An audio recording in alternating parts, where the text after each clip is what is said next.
오늘은 어버이 주일입니다. 부모님께 순종하라는 메시지는 지금 방금 여러분 다 같이 어린이 설교로 들으셨으니까 지금 이 시간은 5를 맞아 가정이 회복해야 할 것, 특히 가정을 세워나가시는 우리 부모님들에게 꼭 필요한 메시지를 함께 나누려 합니다. 여러분, 전쟁을 앞둔 장군이나 왕이 그 부하들을 앞에 두고 이 일장연설, 멋진 열설을 할 때가, 그런 장면을 볼 때가 있습니다. 비장하게 혹은 멋지게 목소리를 높여서. 오늘 모세도 똑같은 마음이다 싶습니다. 광야 40년 동안 이스라엘 백성을 인도해 왔습니다. 굉장히 많은 일이 있었습니다. 이제 요단강 앞입니다. 이제 이 강만 넘어가면 이제 가나안으로 들어가고 거기에서 수많은 전투를 이제 눈앞에 두고 있습니다. 젖과 꿀이 흐르는 땅으로 들어가긴 들어가는데 기쁘죠? 그러나 동시에 좀 두렵습니다. 치열하고 결코 만만치 않은 거친 전쟁이 앞에 놓여있기 때문입니다. 자, 그러면 어떤 연설을 해야 될까요? 자, 그동안 수고했다.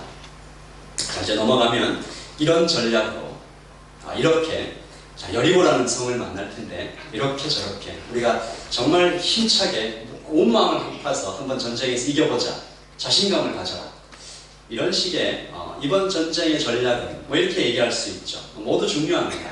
그런데 모세는 무엇이 가장 중요한지 한 메시지로 딱 압축돼서 40년 광야와 그의 평생을 거쳐서 그의 몸에 체득한, 깨닫게 된, 부인할 수 없는 진리, 솔라 스크립투라, 오직 말씀.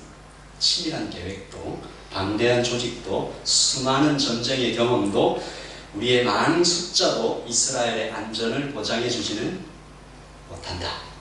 오직 하나님의 말씀을 기억하고 그대로 지켜서 행하면, 그리하면 어떻게 된다고요? 복을 받는다. 그리하면 크게 번성한다.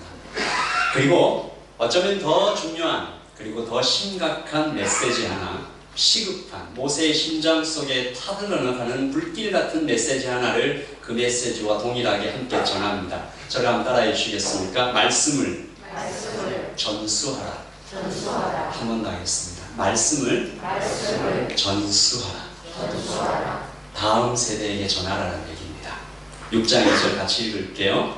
곧 너와 내 아들과 내 손자들이 평생에 내 하나님 여호와를 경외하며 내가 너희에게 행한 그 모든 규례와 명령을 지키게 하기 위한 것이며 또 내 나를 장구하게 하기 위한 것이라. 모세는 꼭 집어서 아들 얘기하고 나서 손자까지 얘기합니다. 이것은 모세의 마음속에 굉장히 깊이 자리 잡은 한 가지 고민 같은 것입니다. 왠지 불길한 미래가 안타까운 듯 눈에 보이는 것 같아요. 광야에서 이 백성 데리고 그 고생을 했는데 가나안에 들어가면 괜찮을까? 아니, 가나안을 정복한다 해도 그 이후에 평화가 찾아오면 이 백성 괜찮을까? 우리의 다음 세대는 과연 어떻게 될 것인가? 이 고민이 모세의 가슴을 불타게 만들었습니다. 사랑하는 성도 여러분, 그러면 그때 그 모세와 이스라엘 백성은 그랬다 치고 우리의 다음 세대는 어떤 모습으로 살게 될까요? 여러분의 자녀와 여러분의 손자, 손녀와 그 손자, 손녀가 나아서 기를 또 다른 자녀들은 어떤 모습으로 살게 될까요? 사실 자녀들에 대해서 이 한민족처럼 정성을 다하는 사람들이 또 어디 있겠습니까? 전 세계 다 찾아봐도 지금은 조금은 달라졌다고 하지만 이 전 세계 어디론가 이민을 가시는 모든 분들의 절대 다수가 그 이유가 자녀 교육이었습니다. 낯설고 물서른 2연말리 타국에서 상황은 절박했고 하나님 아니면 안 된다라는 간절함이 세계 곳곳 이민교회 어딜 가나 묻어 있습니다. 그 기도가. 하나님은 그 기도에 응답해 주셨고 한국인 자녀들의 우수성은 지금 언제나 전 세계에 모두 알려져 있습니다. 한류 열풍에도 힘입기도 했고 이 코리안이라는 브랜드 파워는 지금 어느 때보다 높지 않은가 생각해 봅니다. 그래서 우리는 이제 우리의 자녀들은 좀 풍요롭게 우리 잔치해도 되나요? 하지만 한 발짝 물러서서 잔치를 멈추고 숨을 고른 후 다시 질문해 봅니다. 정말로 우리 다음 세대의 미래는 괜찮은 것인가? 우리 아들, 우리 딸 공부 잘하고 착하고 주일 예배 꼬박꼬박 참석하니까 걱정 없는 것일까? 다시 한번 질문해 봅니다. 이 자녀들이 대학에 들어가면, 결혼한 후에는, 그 자녀가 또 자녀를 낳으면, 그 자녀가 또 자녀를 낳으면 그 다음은 어떻게 될 것 같습니까? 물론 어느 누가 이 질문에 자신 있다 말할 수 있겠습니까마는 여기 서 있는 저도 마찬가지입니다. 하지만 이 질문을 제가 이렇게 힘겹게 드리는 이유는 다음 세대의 위기가 우리가 생각하는 것보다 굉장히 피부로 가까이 생각하는 것보다 훨씬 심각하게 있기 때문입니다. Silent Exodus라는 말이 있습니다. 소리 없는 탈출.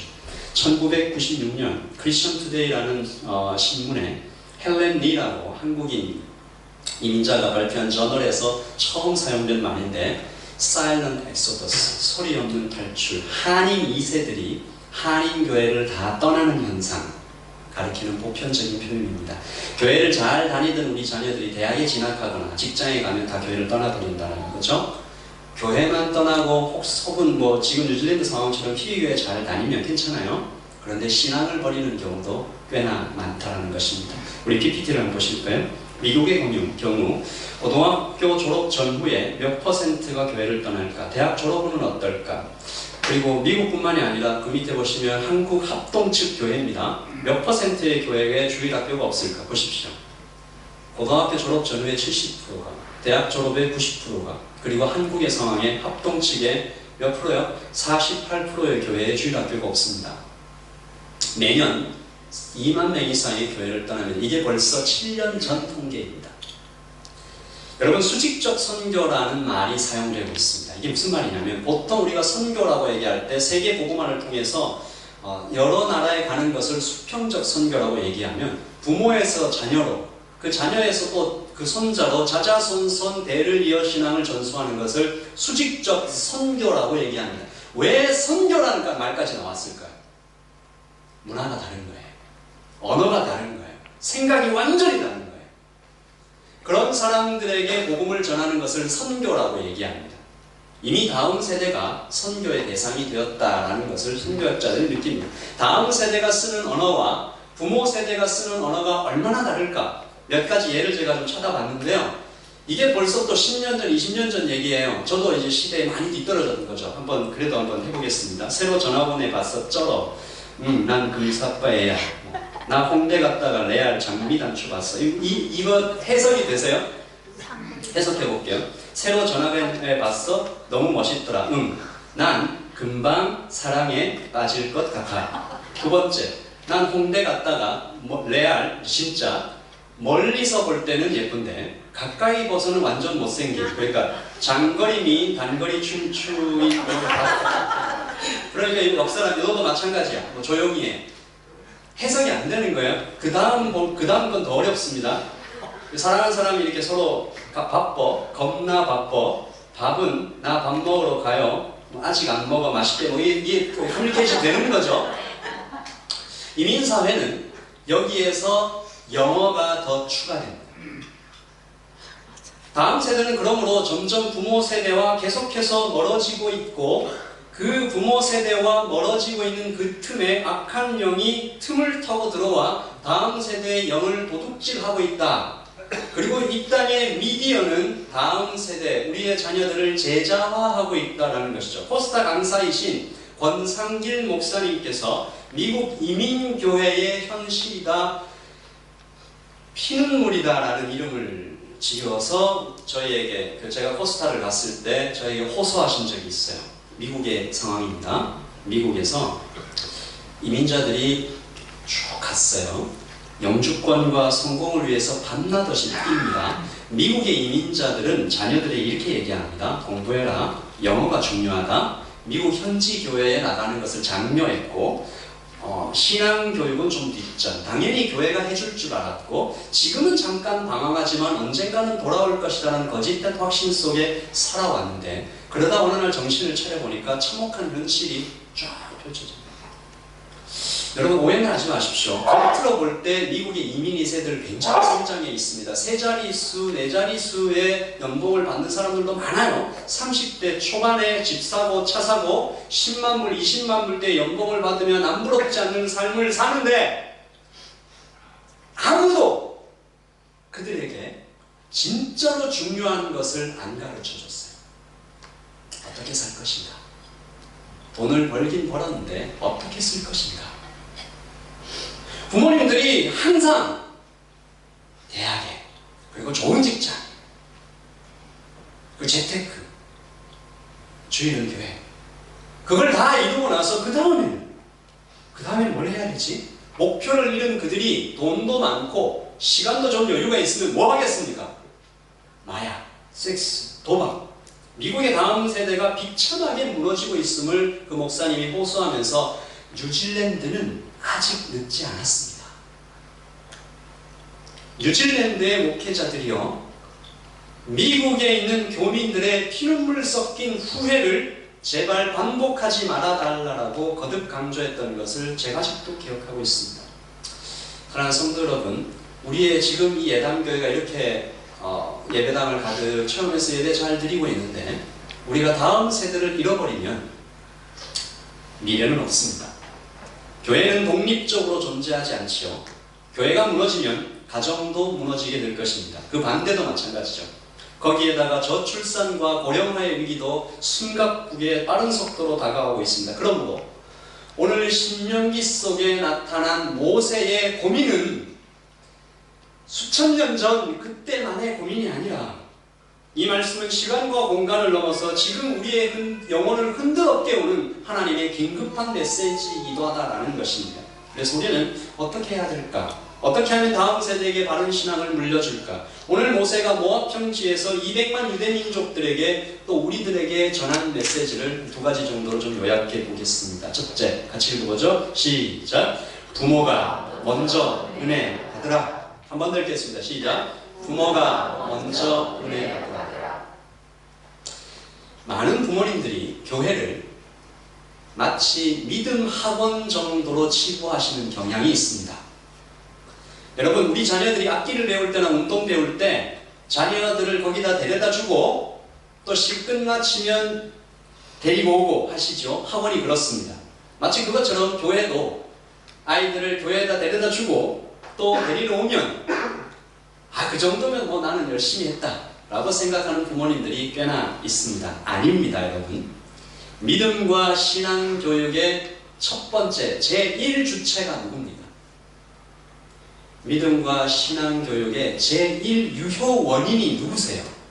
교회가 아닙니다. 부모입니다. 믿음과 신앙교육의 제1주체가 부모이기에 부모님이 몸소 실천할 때 이 교육은 실제로 이루어지는 것입니다. 교회에서 짧은 시간입니다.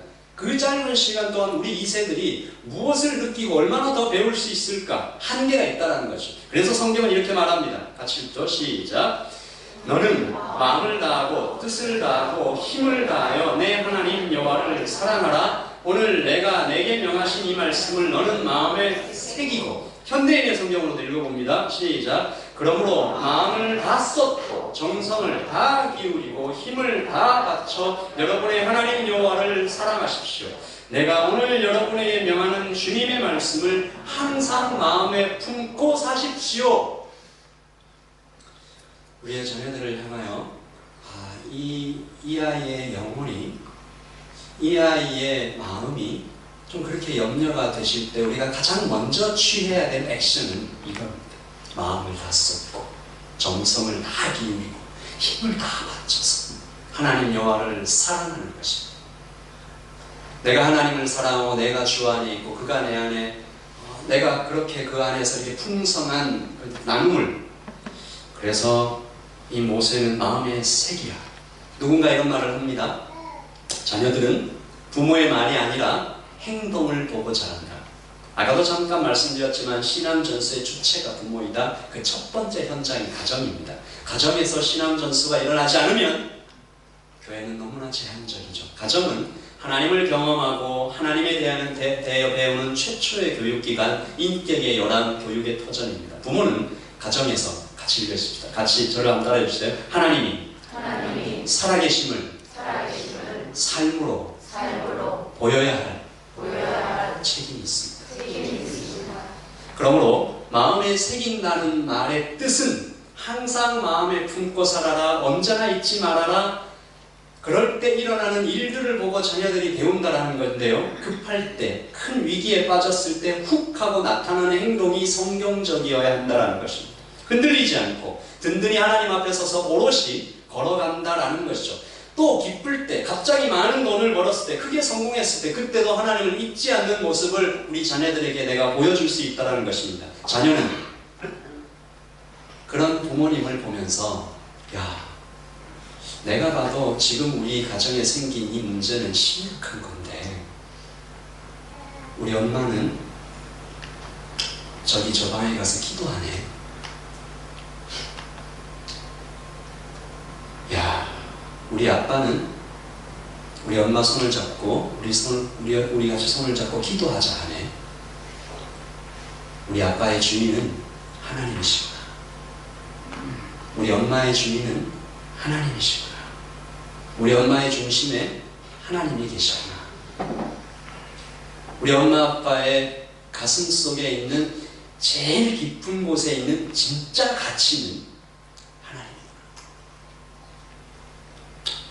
하나님이 진짜 살아계시구나. 그것을 우리 아이들이 말은 하지 않지만 가슴 속에 계속 새기게 된다는 것이죠. 여러분, 그 반대는 무엇일까요? 어쩌면 저를 포함해서 우리 부모 세대의 행동 하나하나가 아이들에게 하나님은 없다라고 행동으로 간증하고 있는지도 모릅니다. 정말 큰일이 닥쳤을 때, 우리 아이에게 어떤 문제가 생겼을 때 하나님 찾지 않는 그 모습을 볼 때 사실은 우리 엄마 아빠가 주일날 교회는 가지만 말로는 이렇게 저렇게 말하지만 우리의 온몸으로, 우리의 온 행동으로 얘야, 사실은 하나님은 없는 거야. 그러므로 먼저 부모가 은혜 받아야 합니다. 하나님의 살아계심을 온몸으로 삶으로 증거해야 합니다. 이것이 첫 번째. 그래야 자녀들이 삽니다. 훗날 하나님 앞에 우리가 다 설 것입니다. 하나님의 심판대 앞에 우리가 다 설 거예요. 누구나 관계없이. 그러면 하나님께서 칭찬하실 것입니다.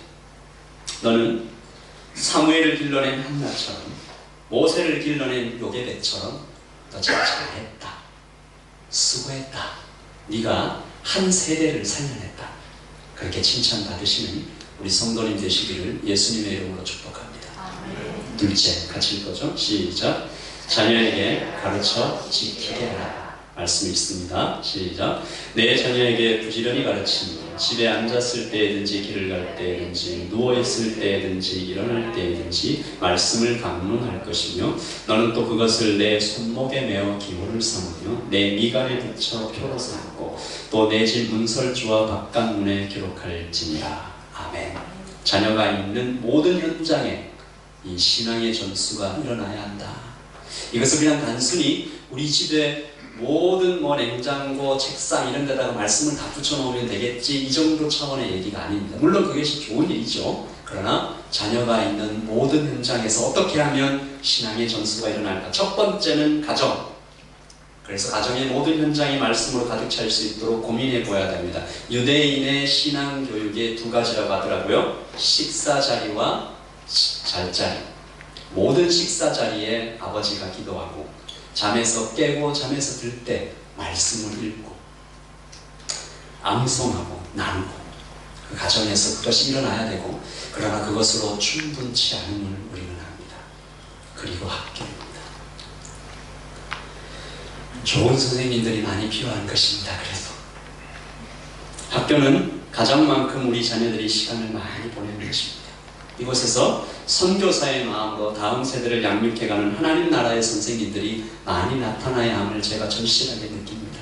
여러분의 자녀들, 여러분의 또한 자녀들이 또 자녀를 낳아서 이 아이의 직업을 뭐로 할까 할 때 선생님을 한번 추천해 주시기 바라고요. 공부 잘하고 정말 이 미래가 촉망되는 그런 아이들에게 너는 교사가 되어라. 그런 가정들 좀 많이 나타나기를 바랍니다. 그리고 정치를 좀 해라. 법을 좀 만들면 어떻겠니? 이 땅에 학교 교육이 좀 제대로 설 수 있도록 교육법을 좀 새로 잡아가고 이 교육기관에 들어가서, 교육청에 들어가서 그렇게 시스템에 저항하고 우리 한인교회가, 그리고 교회입니다. 이 자녀가 이렇게 접하는 환경은 크게 세 가지 아니겠습니까? 가정과 학교와 교회. 안타깝게도 가정이나 학교와 비교해 볼 때 우리의 자녀들은 아주 짧은 시간만 교회에서 보냅니다. 미국의 기준인데 뉴질랜드와 비슷하지 않을까? 가정에서는 2920시간, year, 매년이죠. 학교에서는 1820시간, 교회에서는 단지 200시간 정도. 표에서 일주일에 한 4시간 정도라고 되어 있지만 어쩌면 그보다 더 짧을 수도 있습니다. 저희들 예담교회가 오후 1시에 여기 예배하러 와서 한 2시 조금 넘으면 예배가 끝나고 우리의 자녀들 그때부터 열심히 놀고 다 좋은데, 그리고 한 몇 시쯤 집에 가나요? 4시간이 안 될 것 같아요. 짧아요. 하지만 그것보다 또 더욱 심각한 것은 교회 안에서 일어나는 세대 간의 분리입니다. 대부분의 교회 학교는 철저히 또래 교육에 집중되어 있죠. 대부분의 학교 시스템과 거의 같아요. 초등부, 중등부, 고등부, 대학부, 청년부 자로 된 듯이 쫙 나눕니다. 장점이 있죠. 고유한 문화와 언어를 베이스로 효과적인 지식을 잘 전달할 수 있는 것입니다. 그러나 신앙은 지식이 아니에요. 신앙은 인격과 인격이 만나야 다음 세대에서 다음 세대로 전해지는 것입니다. 그래서 이게 좀 이상하다.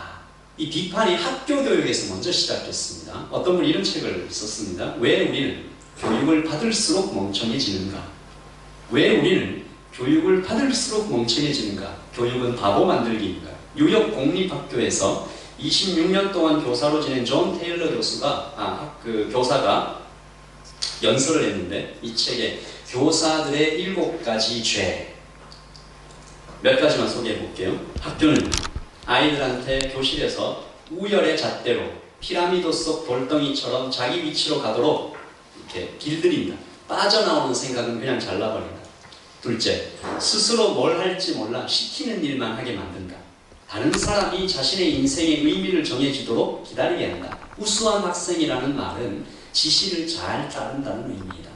교육이 벌써 그렇게 돼버렸다는 거죠. 그가 이렇게 말합니다. 학교는 가정과 사회를 취약하게 만든다. 부모와 자녀 사이의 접촉을 막고 건강한 가정을 이루는 데 필요한 시간을 빨아먹게 된다. 그래서 그가 대안으로 내세운 것이 굉장히 의미 있습니다.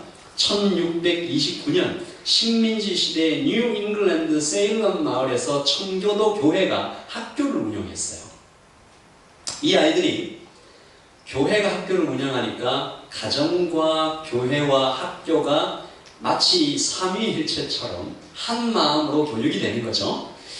이 아이들의 나중 결과를 보니까 정규 학교를 보낸 또래 아이들보다 사고력에서 5년 내지 10년 정도 앞서는 결과가 나오는 거죠. 계속 토론하고 고민하고, 지금으로 말하면 대안학교나 홈스쿨링 같은 것을 말할 수가 있겠죠.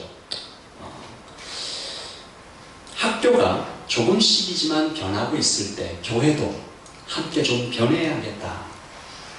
여러분, 가족이 함께 예배당에 옵니다.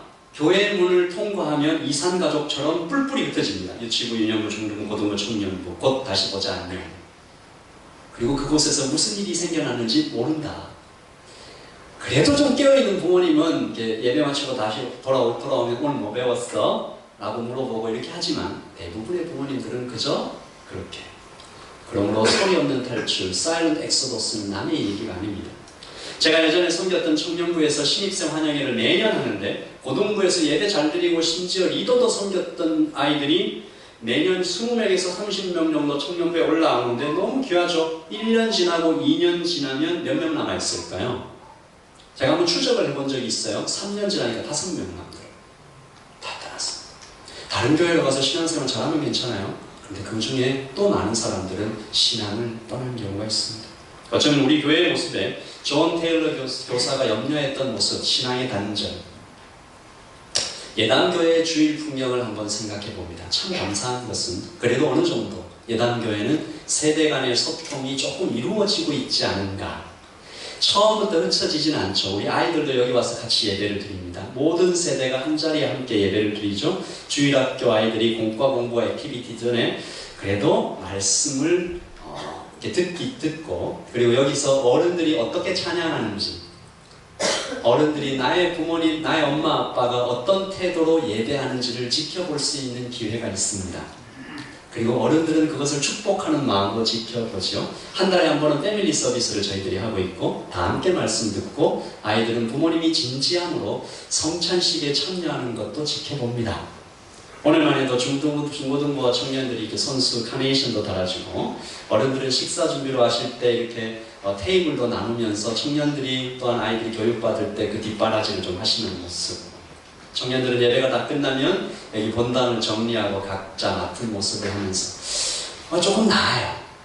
아름다운 광경입니다. 우리가 이것들을 좀 저희 교회가 예담교회가 지금 이 숫자일 때 우리가 이렇게 잘 하고 있는 것처럼 저희들이 이 숫자의 2배가 돼도 3배가 돼도 이것을 계속 지켜나가기를 원합니다.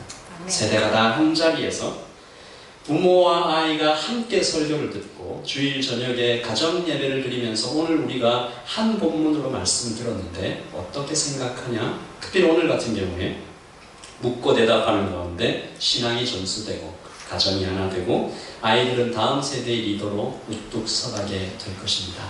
제가 이 자리에서 제가 이 설교 원고에 쓰진 않았지만 여러분에게 간곡히 하나 부탁드립니다. 아버지들이요, 가정의 영적 리더로 서주십시오. 이것이 교회의 질서입니다. 하나님의 질서입니다. 아버지들이 가정에서 신앙의 교육의 리더로 서는 것을 넘기지 마십시오. 포기하지 마십시오. 어머니들에게 떠넘기지 마십시오. 그렇게 분명하게 하나님께서 아버지들에게 신앙을 전수할 책임을 주신 것입니다. 여러분, 모세가 이 말씀을 요단강 앞에서 200만의 유대민족을 향해서 이렇게 간절히 전하면서 이 말씀을 너는 목숨을 다하여 뜻을 다하여 하나님을 사랑하고 그것을 이 자녀들에게 잘 전하면 뭐가 임한다고요? 복이 임한다. 복이 임한다. 이 복이라는 단어가 약간 좀 오해된 면이 좀 없지 않습니다. 무조건 어떤 물질적인 복을 추구하는 번영주의 신학 뭐 이런 것들에 저급하게, 그러나 그거 아닙니다. 세상의 복을 쫓아가는 것은 분명히 잘못이지만 따라서 하십시다. 하나님의 복은 반드시 받아야 합니다. 이 복 없이는 우리가 살 수 없다 생각해야 됩니다. 선택이 아니라 필수입니다. 성경에서 이 복의 어원을 좀 따져보니까 이게 더 분명히, 뜻이 더 분명해지는데 복의 어원은 엎드린다라는 뜻입니다. 복의 어원은 엎드린다는 것. 내 생각이 아니라 하나님 뜻에 순종할 때 그 자체가 복이라는 거죠. 내가 잘난 줄 알고 이렇게 딱 서 있던 사람이 하나님의 복을 받으면 하나님 앞에 겸손히 엎드립니다. 그리고 자신을 비워요. 거기에 그러면서 자기가 딱 깨닫는 거죠. 와, 내 잔이 넘치나이다. 우리의 자녀들이 이 복을 받아야 됩니다. 그래서 크게 번성하기를 기도합니다. 그러려면 이 땅에 누군가 씨를 뿌려야 됩니다. 비바람을 견뎌야 됩니다. 척박한 땅을 갈아엎어가며 돌봐야 됩니다. 누가 해야 됩니까? 모세는 이렇게 얘기합니다. 이스라엘아, 듣고 삼가 그것을 행하라. 이스라엘 보고 얘기했어요. 지금 이 말을 듣고 이해하고 지각이 완성된 기성세대들아, 이것을 듣고 같이 읽을까요? 시작. 그리하면 내가 복을 받고 내 조상들의 하나님 여호와께서 내가 허락하신 같이 젖과 끓는 물을 거두는 땅에서 내가 크게 번성하리라. 아멘. 예담은, 부모 세대는, 가정은 눈물로 씨를 뿌릴 것입니다. 우리 자녀들은 옮겨 심어진 씨앗과 같습니다. 이곳에서 꽃을 피우고 열매를 맺을 수 있도록 우리의 부모 세대가 땅을 갈아엎어줘야 되고 밑거름이 되어줘야 된다는 거죠. 시편 126편 5절 6절입니다. 시작. 눈물을 흘리며 씨를 뿌리는 자는 기쁨으로 거두리로다. 씨를 뿌리러 나가는 자는 반드시 기쁨으로 그 곡식 땅을 가지고 돌아오리로다. 한국의 선한 목자교회의 리브가 사모님이라는 분이 예레미야 애가를 예를 들면서 이렇게 말했습니다. 예레미야 애가는 이렇습니다. 딸 시온의 성벽아, 너는 밤낮으로 눈물을 강처럼 흘릴지어다. 스스로 쉬지 말고 내 눈동자를 쉬게 하지 말지어다. 같이 읽을까요? 초저녁에 일어나 부르짖을지어다 내 마음을 주의 얼굴 앞에 물 쏟듯 할지어다 갓길 어귀에서 주려 기진한 내 어린 자녀들의 생명을 위하여. 제가 아직 PPT에 올리지 않았나 본데요. 제가 읽겠습니다. 따라해 주십시오. 갓길 어귀에서 주려 기진한 내 어린 자녀들의 생명을 위하여. 예레미야 선지자가 울라고 하는 거예요. 누구를 위하여? 내 어린 자녀들의 생명을 위하여 계속 울으라고 하는 거예요. 네, 이것을 이들과 사모님이 좀 해석했습니다. 예레미야 해가를 통해서 왜 아이들을 보고 어른들이 계속 울어야 되는가, 왜 애통해야 되는가, 우리 그 메시지를 잠깐 좀 같이 듣겠습니다. 이제 불을 좀 꺼주시면 감사하겠고요.